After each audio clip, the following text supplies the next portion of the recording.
Remember the 5th of November, and that's about it. Correct, that is right. remember the 5th of November.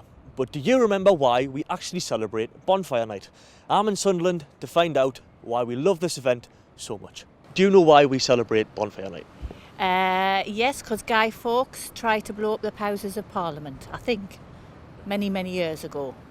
And do you think the younger generation are aware of this? Oh no, not for a second, I don't think. Unless maybe some of the schools they might teach it, but otherwise no, I think it's just a fun night. Do you remember the rhyme? Just probably the first few lines, remember the 5th of November, and then I can't remember. So have you seen it change much since you were younger to what it is now? Yeah, completely different really. I mean, certainly when I was a young lad, I would have been building bonfires, I would have been buying fireworks, getting into mischief basically. Nowadays I don't think people celebrate pretty much at all. It seems to have been overtaken by Halloween. I think because the two are so close, Halloween seems to have become the big event, and the bonfire night is just ignored, I think, now really, other than organised firework displays.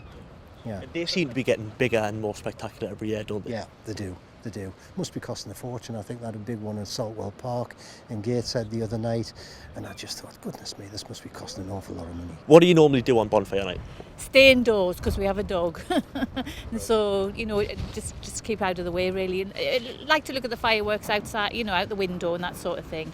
But with having the dog, and a cat, we just like to stay indoors to make sure it doesn't sort of disturb them.